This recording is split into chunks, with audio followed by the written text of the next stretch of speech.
Praise the lord. దేవునికి మహిమ కలుగును గాక.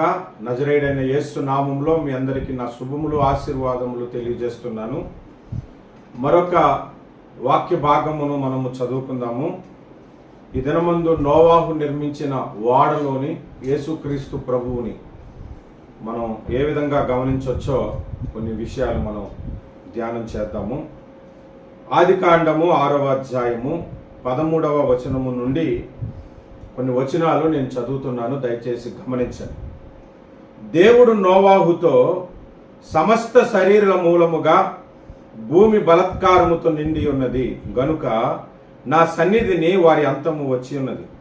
ఇదిగో వారిని భూమితో కూడా నాశనము చేయుదును. చితిసారకపు మ్రానుతో నీ కొరకు వాడను చేసుకును. అరలు పెట్టి ఆ వాడను చేసి లోపటను వెలుపుటను దానికి కీలు పూయవలెను. నీవు దాని చేయవలసిన విధమిది. ఆ ఓడ 300 మూరల పొడుగును, 50 మూరల వెడల్పును, 30 మూరల ఎత్తును గలదై ఉండవలెను. ఆ ఓడకు కిటికీ చేసి పైనుండి మూరెడు క్రిందకి దానిని ముగించవలెను. ఓడ తలుపు దాని ప్రక్కనను ఉంచవలెను. క్రింది అంతస్తు, 2వ అంతస్తు, 3వ అంతస్తు గలదిగా దాని చేయవలెను.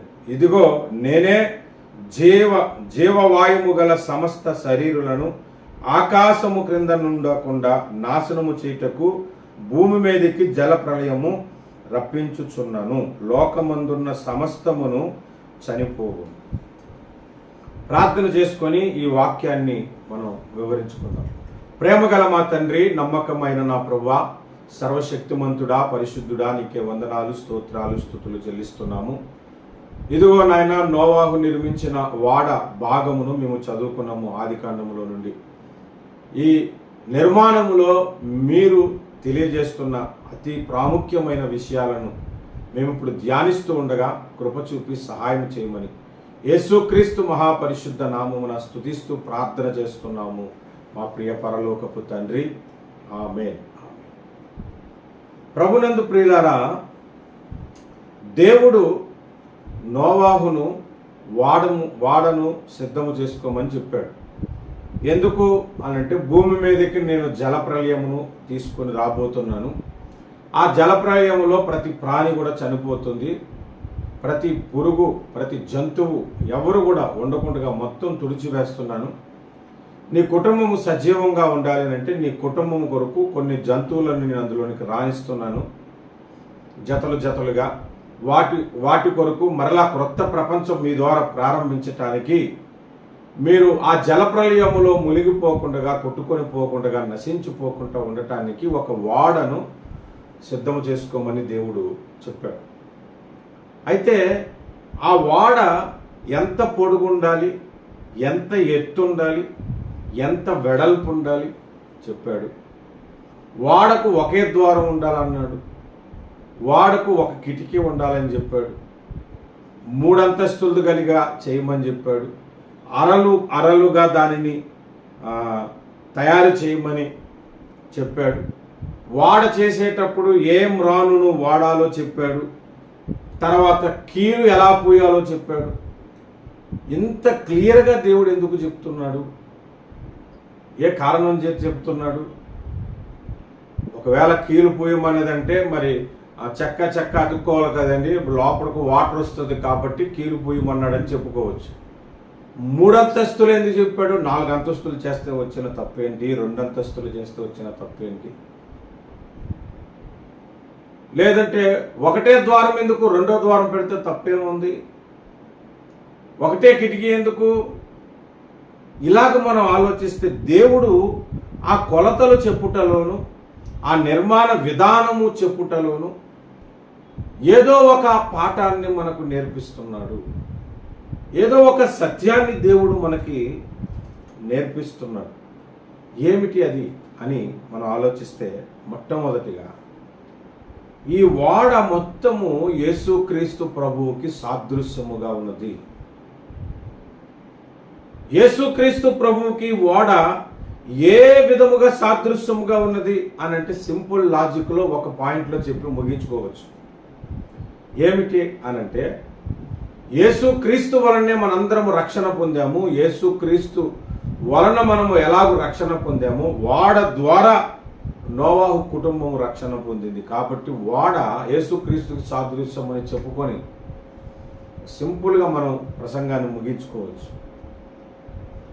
కానీ ఇందులో ఇంకొంచెం లోతుగా మనం ఆలోచిస్తే చితిసారకపు మ్రానుతో వాడను చేయమని దేవుడు తెలియజేశాడు. ఎందుకు ఆ చెక్కతోని అదే ఆ చితిసారకపు మ్రానుతోనే చేయమని చెప్పాడు అనంటే యేసుక్రీస్తు ప్రభువు కూడా తనను మ్రానుతో పోల్చుకున్నట్లుగా బైబిల్లో మనకు కనబడుతుంది. ఇది వరకు ఆ వచనాన్ని మనం చాలాసార్లు చదువుకున్నాం. లూకాసు వార్త 24వ అధ్యాయము 31వ వచనము మనం ఒకసారి చూస్తే, లూకాసు వార్త 24వ అధ్యాయము 31వ వచనము 31వ వచనము.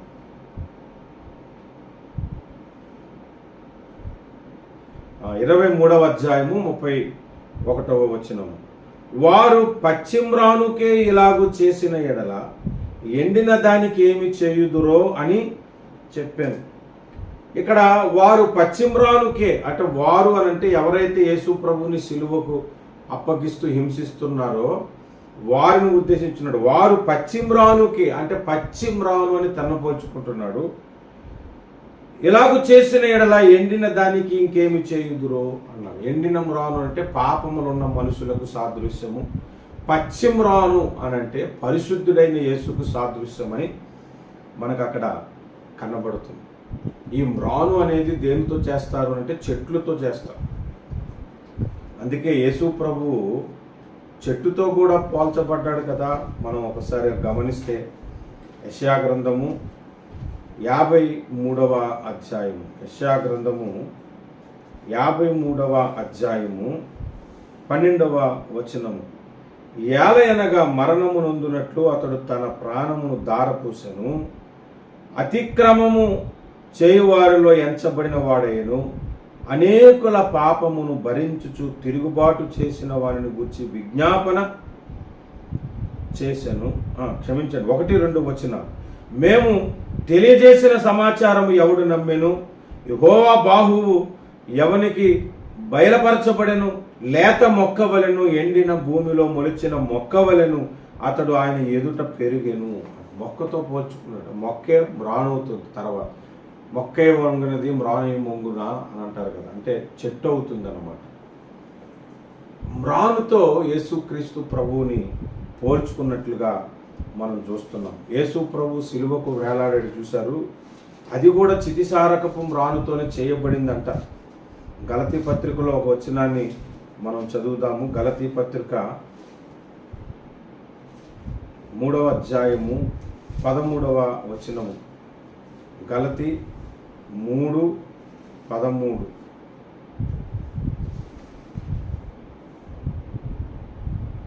ఆత్మను గూర్చిన వాగ్దానము విశ్వాసము వలన మనకు లభించినట్లు అబ్రహాము పొందిన ఆశీర్వచనము క్రీస్తు యేసు ద్వారా అన్యజనులకు కలుగుటకై క్రీస్తు మన కోసము శాపమై మనలను ధర్మశాస్త్రము యొక్క శాపము నుండి విమోచించెను. ఇందును గూర్చి మ్రాను మీద వ్రేలాడిన ప్రతివాడు శాపగ్రస్తుడని వ్రాయబడి ఉన్నది అన్నాడు.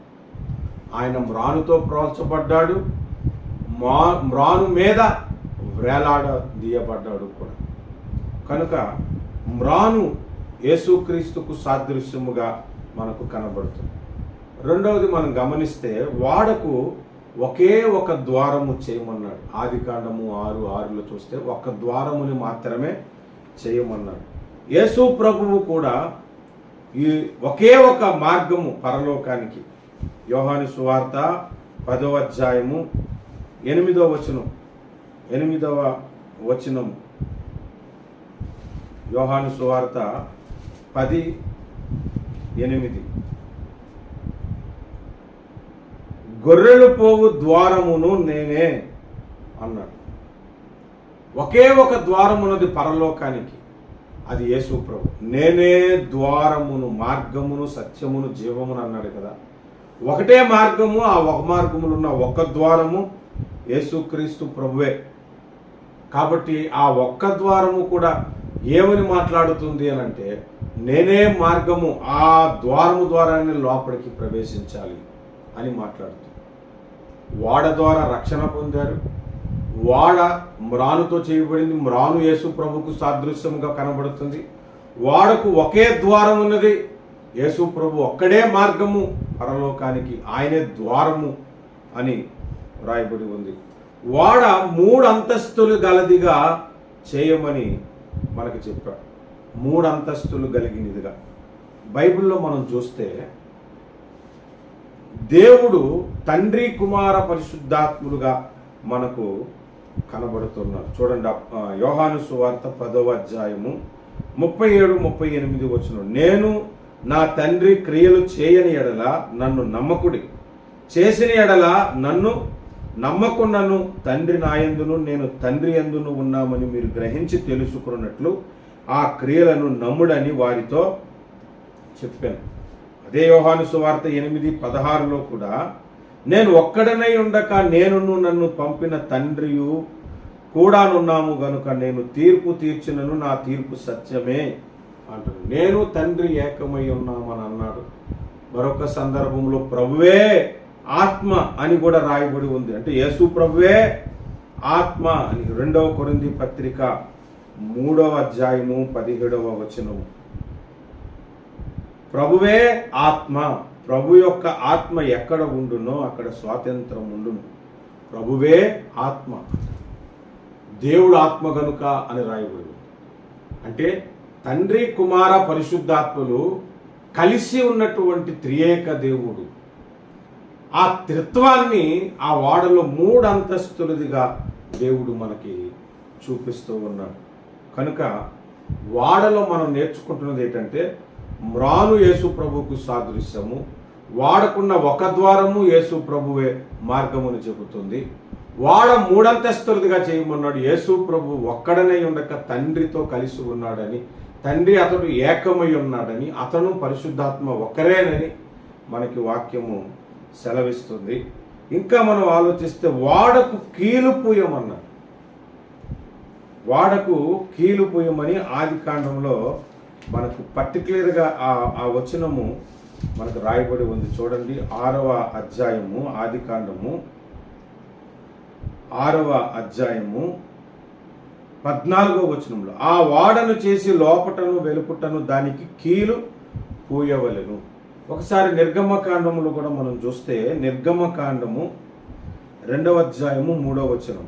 తర్వాత ఆమె వాని దాచలేక వాని కొరకు ఒక జమ్ము పెట్టె తీసుకొని దానికి జిగట మన్నును కీలును పూసి అను.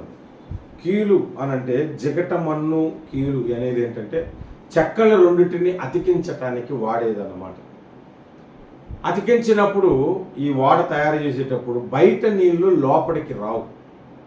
అంటే బయట ఏముంటుంది? జలప్రలయం అంటే ఉగ్రత, దేవుని ఉగ్రత లోపలికి రాకుండా ఆపేది ఆ కీలు అన్నమాట. అలాగే యేసు రక్తము మనలను ఉగ్రత నుండి తప్పిస్తుంది, ఉగ్రత నుండి కాపాడుతుంది. యేసు రక్తము ప్రతి పాపమును కడుగుతుంది. యేసులో ఉన్న మనము ఉగ్రత నుండి తప్పింపబడ్డ మనలను శిక్షించువాడవుడు అని వాక్యము రోమపత్రిక 8:1లో ఉంది. 1 యోహాను పత్రిక 1వ అధ్యాయము 7వ వచనంలో ప్రతి పాపము నుండి యేసు రక్తము మనలను విడిపించునని రాయబడి ఉంది. కనుక ఆ కీలు యేసు రక్తానికి పోలికగా మనకు కనబడుతుంది. ఇంకొంచెం మనం ఆలోచన చేస్తే, ఆ వాడలో 8 మంది రక్షణ పొందారు. చాలా జాగ్రత్తగా మీరు వినాలి. 8 మంది అని ఎందుకు దేవుడు ప్రత్యేకంగా మెన్షన్ చేస్తున్నాడు? 8 మంది రక్షణ పొందటానికి దేవుడు ఎందుకు ప్రణాళిక కలిగాడు అనంటే, 8 అనే అంకె ఒక ప్రత్యేకతను తెలియజేస్తుంది. 8లో ఒక మర్మము దాగి ఉన్నది.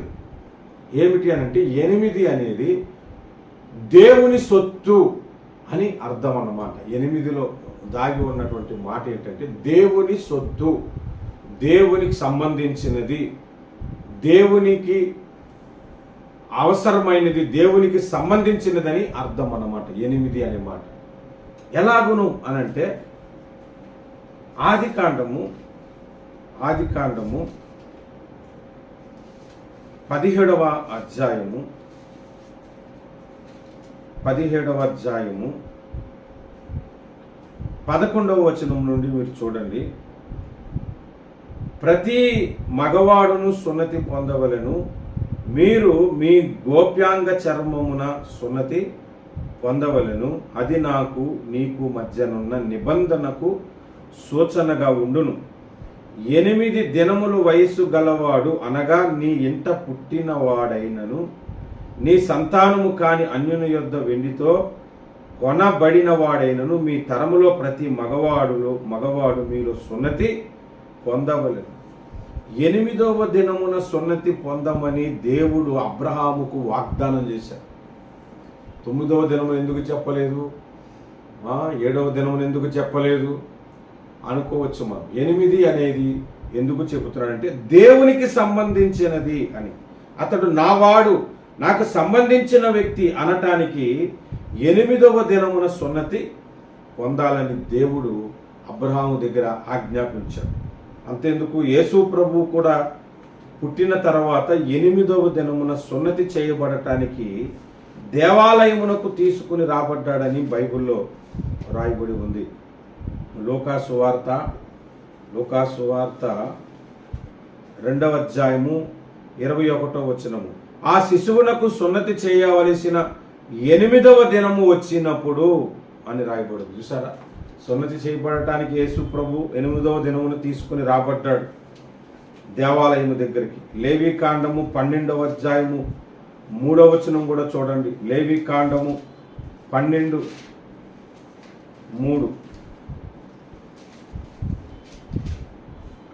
12వ అధ్యాయము లేవి కాండము 3వ వచనము. 8వ దినము నా బిడ్డకు సున్నతి చేయింపవలెను. ఇది దేవుని ఆజ్ఞ.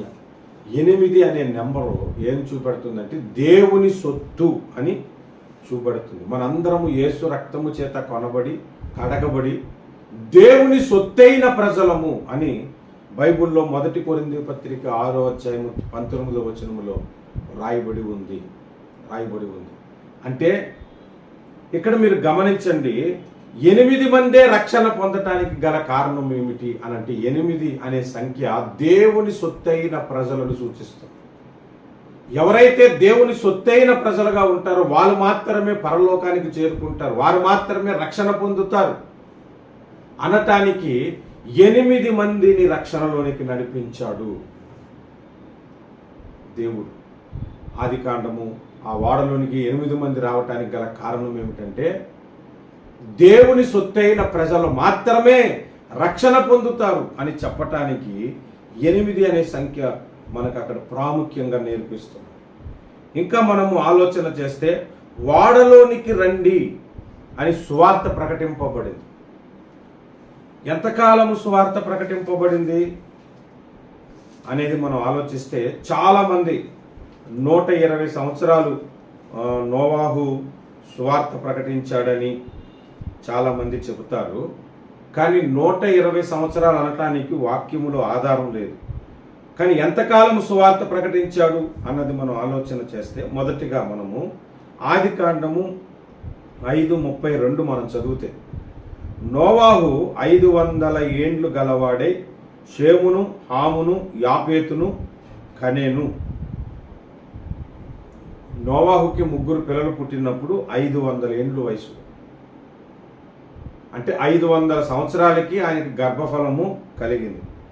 ఇప్పుడు అదే ఆదికాండము 6వ అధ్యాయము 18వ వచనం మనం ఒకసారి చదువుతాం. అయితే నీతో నా నిబంధనను స్థిరపరచుదును, నీవును నీతో కూడా నీ కుమారులను, నీ భార్యయు, నీ కోడండ్రులను ఆ ఓడలో ప్రవేశింపవలెను అన్న.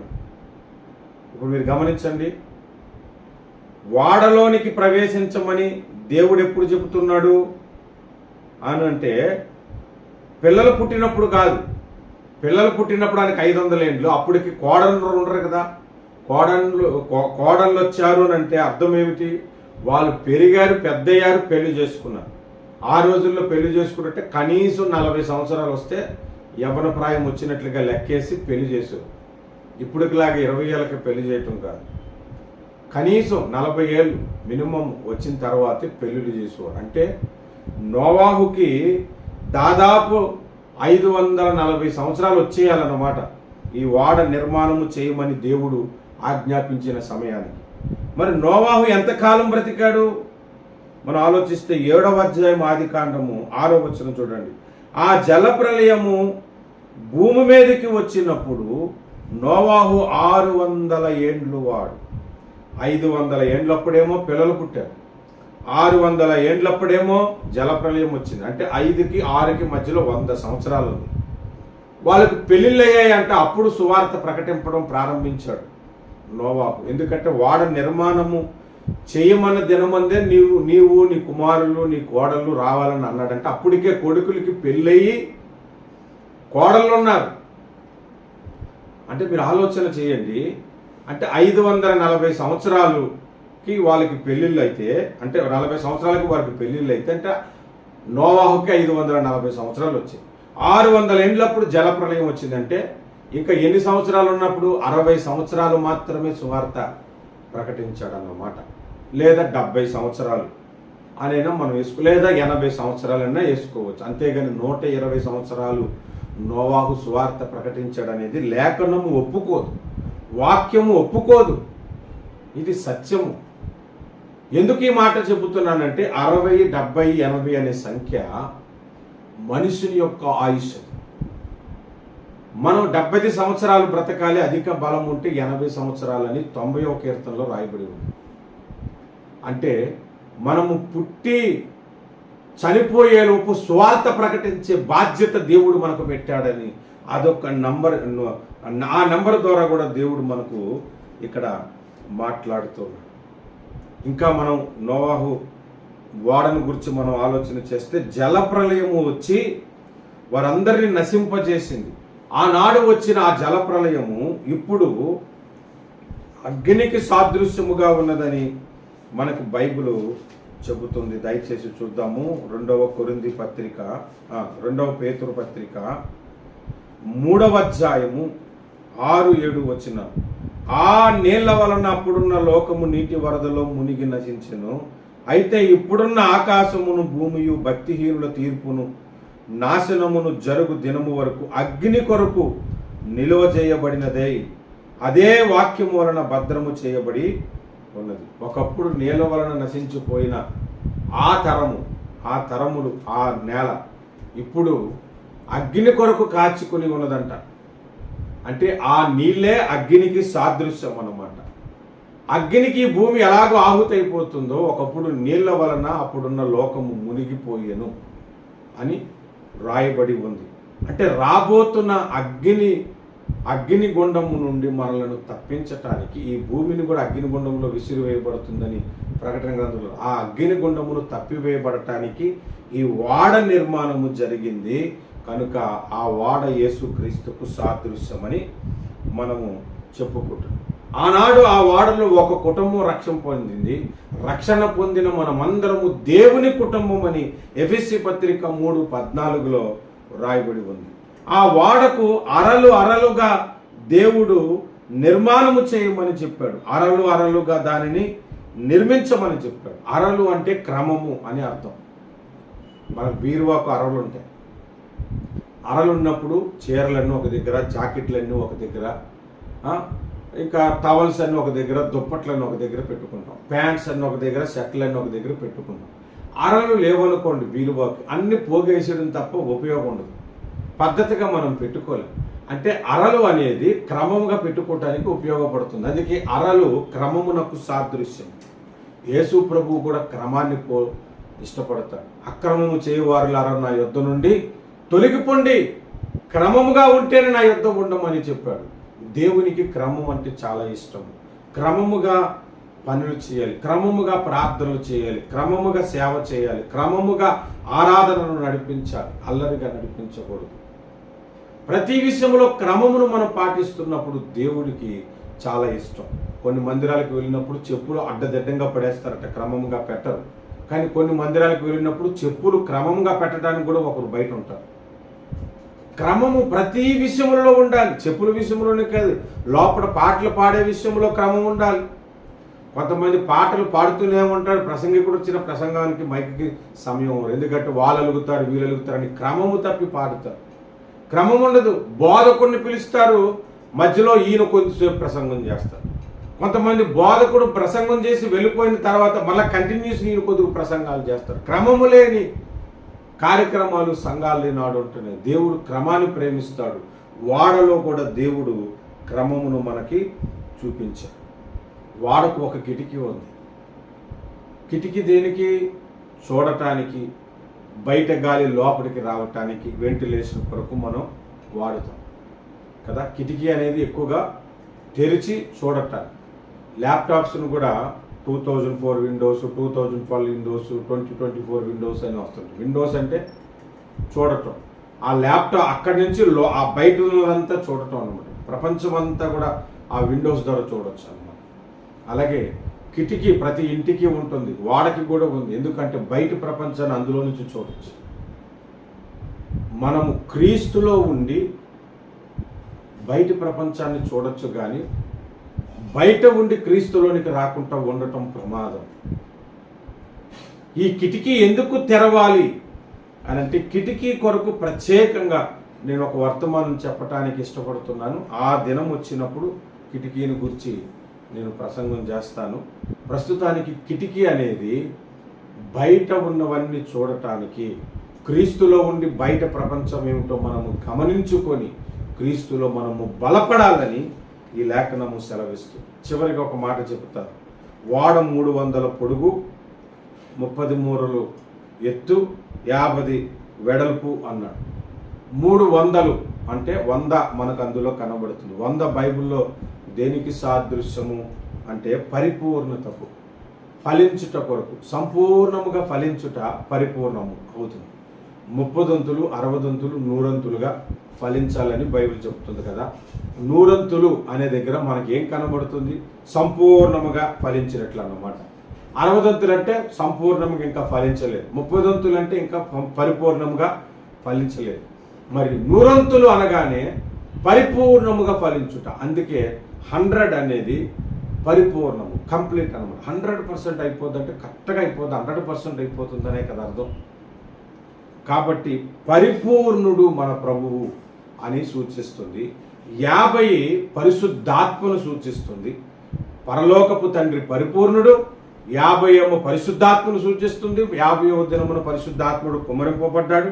30 అనంటే యేసుక్రీస్తు ప్రభు సేవ ప్రారంభము 30 సంవత్సరాలకు జరిగింది. అతడు 30 ఏండ్ల ఈడు గలవాడైనప్పుడు బోధింప ప్రారంభించినని లోకాసు వార్త 3వ అధ్యాయం 23వ వచనంలో రాయబడి ఉంది. అంటే యేసుక్రీస్తు ప్రభుని సూచిస్తుంది. అంటే మీరు పర్టికులర్గా చూస్తే ఈ నోవాహు నిర్మించిన వాడ అంతటిలో యేసు ప్రభువు కనబడుతున్నాడు. ఆ వాడలోనికి 8 మంది వచ్చారు. నీవు దేవుని సొత్తైన ప్రజలుగా ఉంటే నీవు కూడా క్రీస్తును వాడలోనికి రావాలని ఉద్దేశించి ఒక సాదృశ్య రూపకముగా దేవుడు మనకి బైబిల్లో రాయించాడు. దేవుని వాక్య భాగమును దీవించి ఆశీర్వదించునుగాక. ప్రార్థన చేసుకుందాము. తలలు వంచండి, ప్రార్థనకి ఏకీభవించండి. ప్రేమగల తండ్రి, మీకు వందనాలు. ఆనాడు నోవాహు కుటుంబము వాడలోనికి ప్రవేశించి మీ ఉగ్రత జల ప్రళయము నుండి తప్పించుకున్నారు. ఈనాడు క్రీస్తును వాడలో మేము ఉండి, క్రీస్తునందు ఉండి అగ్నికి ఆహుతి కాకుండా అగ్ని గుండము నుండి మేము తప్పింపబడటానికి మీరు మాకు కృప చూపించమని ప్రార్థిస్తున్నాం. ప్రభువా, మీరే ద్వారము, మీ ద్వారానే మేము దీవించబడుతున్నాం, ఆశీర్వదించబడుతున్నాం. మీరు మాకు ఇచ్చిన ఆయుష్ కాలము స్వార్థ కొరకు ఖర్చు పెట్టే కృపద ఇచ్చి కనికరము చూపండి. ఎన్నో విషయాలు ఈ వాడ నిర్మాణములో మాకు తెలియజేశారు, ఆధ్యాత్మిక విషయాలు. వీటన్నిటిని బట్టి హృదయమందు సంతోషిస్తూ నీకు స్తుతిస్తూ ఇంకా లోతైన అనుభవాలు మాకు తెలియజేయమని యేసు నామములో స్తుతిస్తూ ప్రార్థన చేస్తున్నాము మా ప్రియ పరలోకపు తండ్రి. Amen. Amen. God bless you. మా యూట్యూబ్ ఛానల్ సబ్స్క్రైబ్ చేయండి. ఇంకా అనేక వర్తమానాలు అందింపబడితే నేర్చుకోండి వాక్యము, దేవుని సత్యమును తెలుసుకొని దేవునిలో మీరు బలపడండి. God bless you.